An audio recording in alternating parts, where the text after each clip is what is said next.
Flying from Pensacola, with stops in Amsterdam and Oslo, we then headed north to the small series of Norwegian islands called Svalbard, where we will spend 2 weeks exploring this remote area in the Arctic Ocean. We landed in Longyearbyen, on the larger island of Spitsbergen, where our adventure begins. This remote Arctic town claims a special assignment, guardian of the seed vault. This underground warehouse holds samples of seeds from all over the world, preserved in case of a widespread catastrophic event. Since it is currently summer in Svalbard with 24-hour daylight, the colorful houses have pretty cotton ball grass blooming, but their parking lot is indicative of weather for most of the year. This community has virtually zero crime and boasts the most northerly church in the world. Although the area was first discovered by Dutch sailors in 1596, it is now Norwegian. Longyearbyen was originally founded in early 1905 as a mining settlement by an American named John Longyear and has several active coal mines. We stayed here the first night and met the rest of our group. Lore has it that the snow-shaped martini glass brings good luck for Longyearbyen. The next day, we headed out to explore this natural Arctic wonderland on top of the earth, aboard a 67-foot sailing vessel, Jonathan IV, named after Jonathan Livingston Seagull.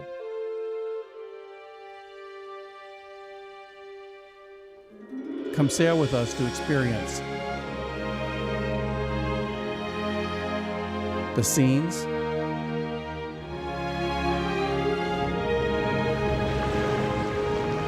the sounds,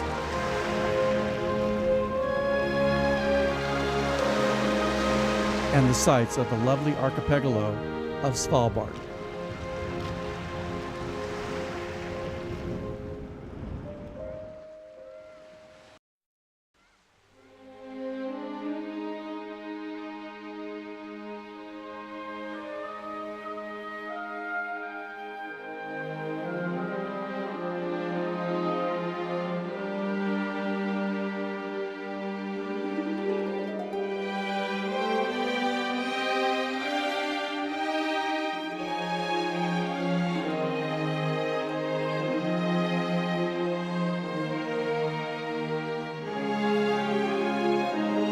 Cruising in and out of the deep fjords carved by centuries of glacial activity was indeed breathtaking.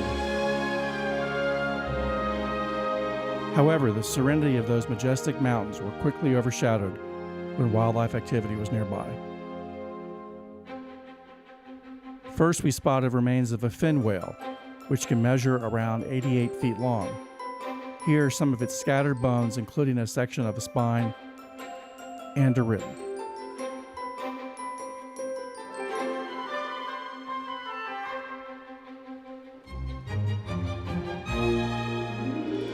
The first polar bear sighting was a mom and her cub, happy to eat scraps of the whale meat preserved in the frigid water.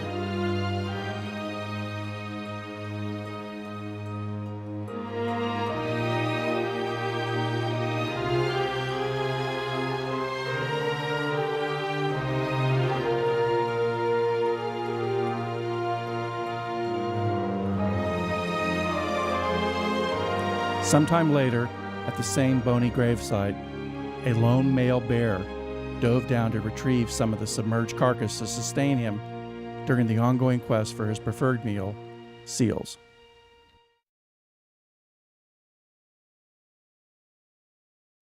In some of the coves, the early morning stillness was so quiet, the only sound was my breathing.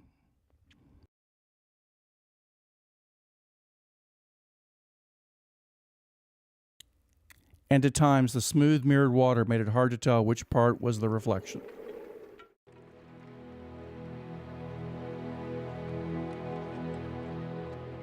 Glaciers the size of 8-story buildings creep between the mountains on their slow path to the sea. They may seem motionless, not so. Often the glaciers were alive, moaning with the stress of extreme pressure building, until a release sounding like a cannon fire would reverberate through the stillness. Sometimes the glacier walls shed huge chunks of ice called calving, causing large waves that rock the boat.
Less threatening were the bearded seals. Often they popped up with curious peeks at us who were trying to capture a photo before they dove again. However, these were just relaxing on the ice.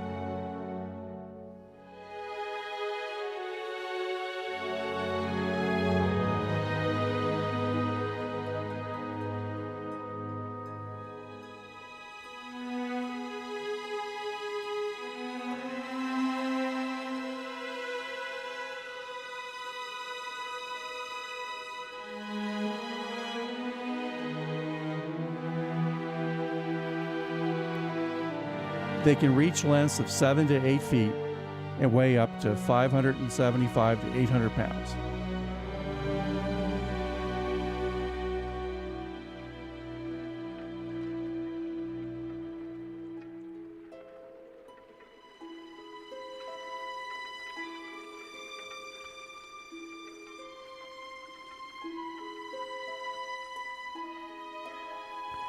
We docked in this more protected cove and took the Zodiacs out to see the near camouflaged seals, enjoying a peaceful rest.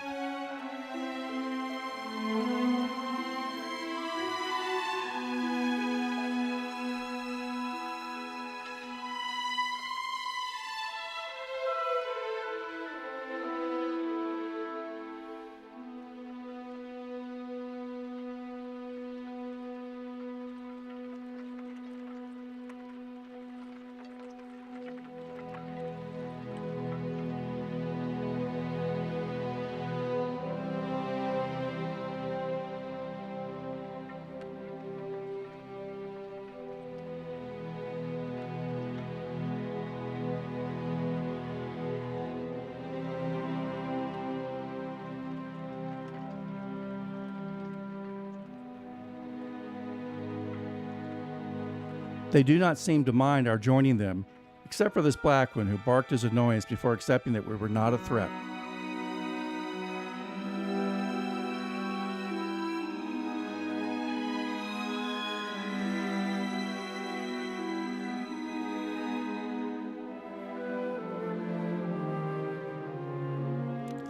Although they can dive 1,500 feet, adults tend to favor the more shallow coastal areas.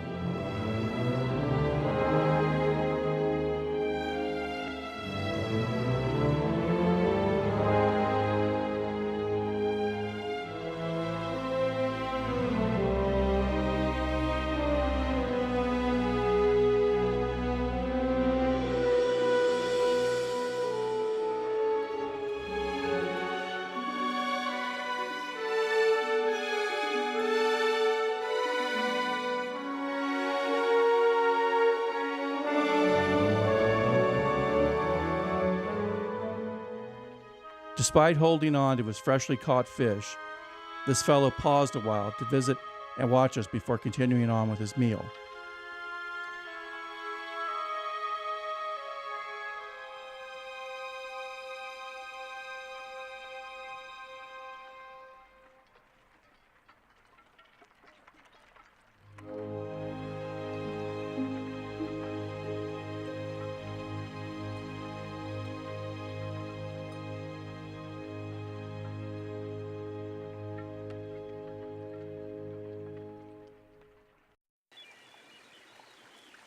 The most prolific wildlife was the various species of seabirds, like the fulmar, who often followed along with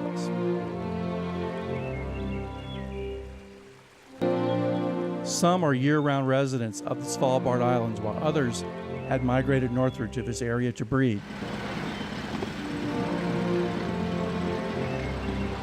We took the Zodiac to get a closer look of this place, which was dubbed Bird Cliff.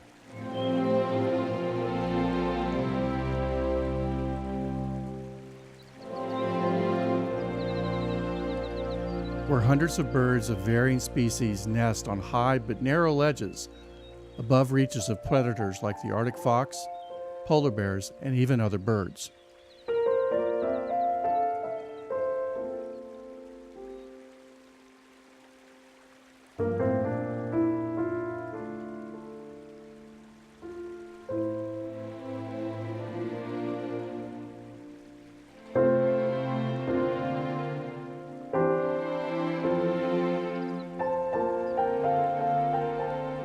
The young birds jump off the ledge before they can fly. They land on the ground and have to walk the last stretch to the sea.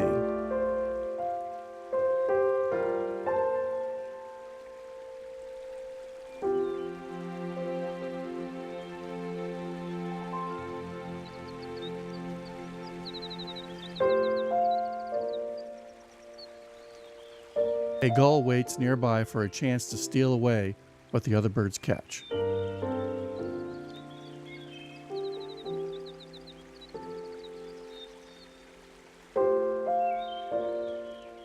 The puffin, sometimes called the sea parrot, can live 30 years.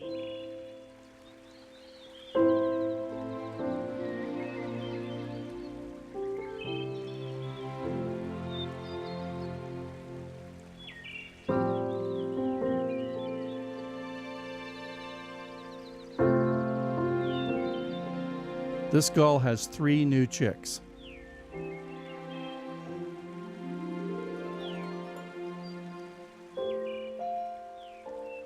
This guillemot is teaching her new fledgling chick. Adult guillemots can dive to depths of nearly 500 feet, but this little one is just learning the basics.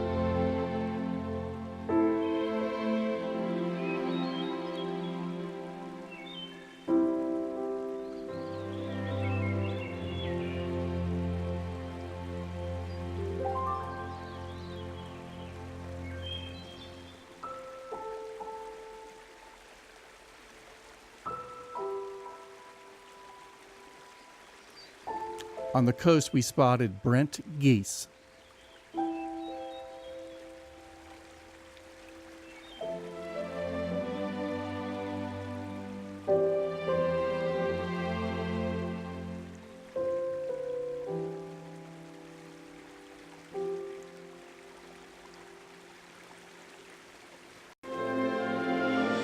Thanks to the nutrients provided by the various birds, fertilized vegetation is enjoyed by this herd of reindeer. A subspecies found only in Svalbard, they spend most of their time feeding to accumulate enough fat to help them survive winter when food is less available.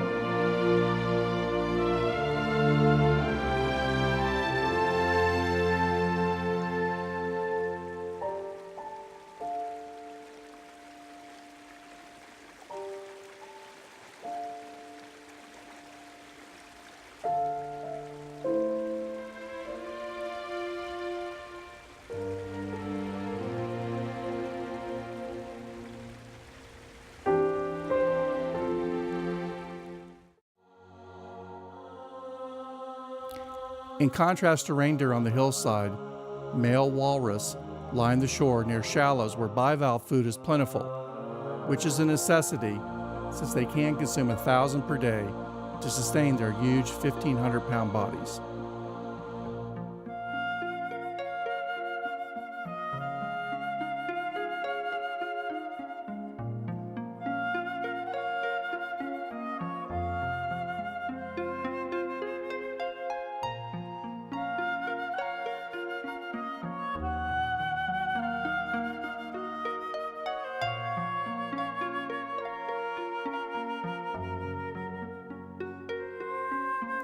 Although the walrus appear lethargic, lazing around and moving very laboriously on land,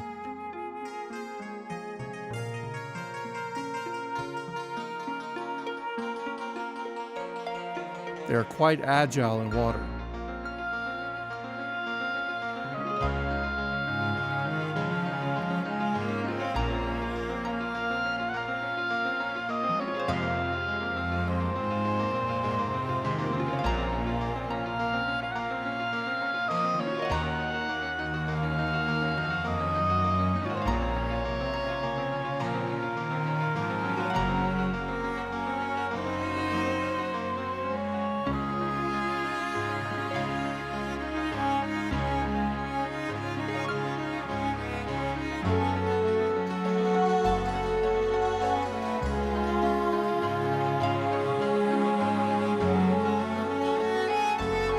Some were curious enough to venture near the boat.